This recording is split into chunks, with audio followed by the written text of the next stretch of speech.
and how long you've been at the Lowveld Botanical Gardens for. My name is Lou-Nita Le Roux Joubert, and I've been with the Botanical Gardens just under 20 years now. I'm the interpretation officer for the garden, so it's my responsibility to put up signage and make people aware of the environment and the garden's place within it. Can you tell us what the situation at the Botanical Gardens is right now? At this moment, because of the height of the river experienced yesterday and last night, we had a damaged bridge, the pedestrian bridge, as well as the bridge over which people would enter the garden is unfortunately both at this stage closed. The pedestrian bridge, we lost a piece of that, so that is damaged to the point where nobody can cross it. And the bridge over which they enter the garden, the vehicles would enter the garden to go to entrance 2, is at the moment also closed because of a massive amount of debris. We have a whole part of the tree that's washed up onto the bridge and a lot of debris that is over the bridge itself. So at this moment, we cannot guarantee the structure either. And for that reason, the decision was taken yesterday already, when the river started rising, to close the garden to the public until we can evaluate the situation. Do you know at this stage how long the garden is going to be closed for? Unfortunately, we cannot say at this stage. We have an assessor coming down from head office in Pretoria to assess the situation and the structures, to see whether the structures leading into the garden are sound both for the public as well as for our personnel. The garden, even our people themselves, were not able to come to work today because we need to assess the situation. And literally, all of the ways into the garden itself is now barred for vehicles, and even pedestrians crossing it, we don't want to take that risk. So as soon as the assessor has been able to assess the structures, ensure that the structures are safe to be crossed by vehicles as well as foot traffic, then we will make an announcement in the public. You're welcome to watch our Facebook page for updates, and we will let the public know when they're allowed to come back into the garden.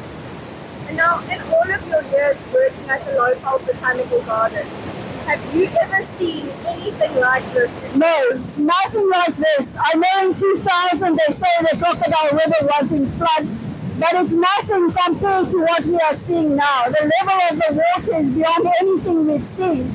The vehicle bridge is built above the high water line, and that was covered completely at one stage. I spoke to our senior horticulturist, Willem Fruneman, who has been with the garden for more than 30 years. He's no longer with us now, he's on pension. But I spoke to him and he said in his almost 35 years that he's been at the garden, he's never seen anything like that. I also contacted Rudy Brits, our previous curator, and he said the same to me, that nothing like this has ever been experienced before. Could you show us a little bit around some of the other viewpoints? Take us and just show us some of the areas. Yes, let's start here for a moment. If you were to look across the waterfall, you should be able to see the pedestrian bridge coming above the waterfall, which is gone now. Part of that bridge was washed away. Luckily for us, not the complete structure, but about a third of the bridge was washed away. And the area you see in front of you, you can see that 2/3 of it is covered in water. In years and past, even when we've had flood, you will still be able to see areas.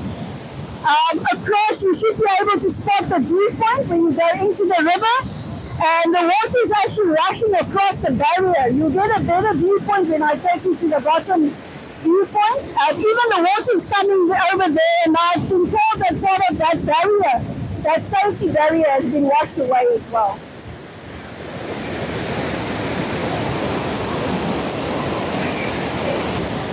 Can you tell us a little bit about what we're seeing here right now? Yes, for visitors to the garden that knows this area, you usually have a very nice view of the potholes at the bottom, and the water streaming in from the main falls.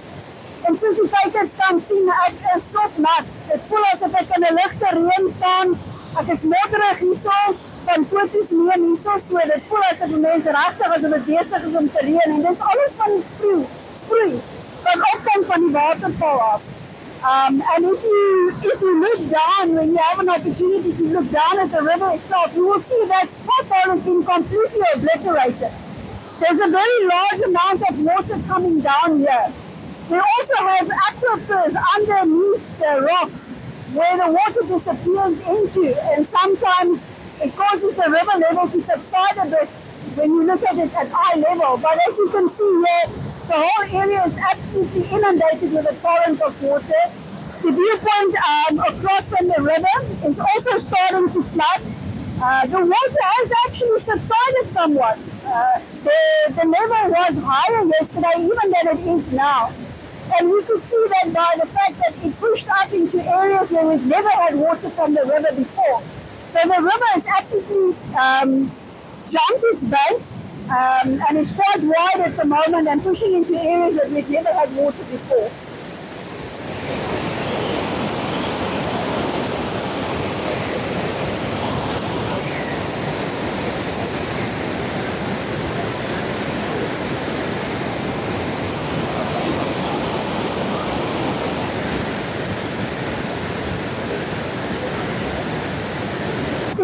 Out, and you see the structure actually lying down there.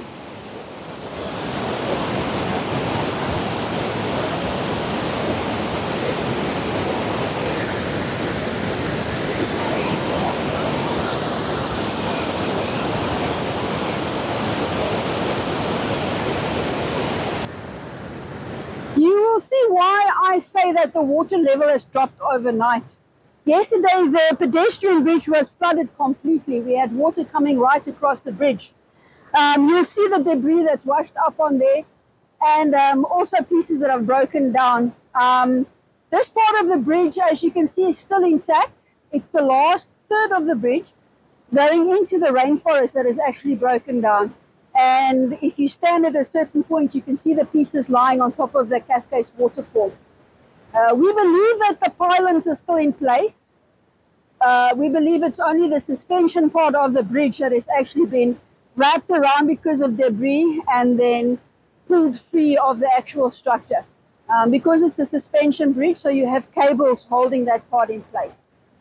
As you can see here, this is a clear indication of what I was talking about earlier. The Crocodile River has pushed up the side of the banks. Usually you have this river confined between the two sets of trees behind me, and it splits in two towards the other area, but the whole centerpiece has been obliterated. So the water has pushed up to about, I would say, twice its width. There's also quite a bit of damage. You can see to the safety barrier, we've got damage to the safety barrier. We have a large amount of debris that's washed up onto the bridge itself, even pieces of tree stumps. And towards the bottom, there's also large pieces of trees that's washed up against the structure. And this is what worries us. We don't know what damage has been done to the structure itself. And this is the bridge that I mentioned that was built above the high water mark, making a provision for all eventualities. And this whole bridge was obviously covered in water last night. And it shows you how far the river actually rose.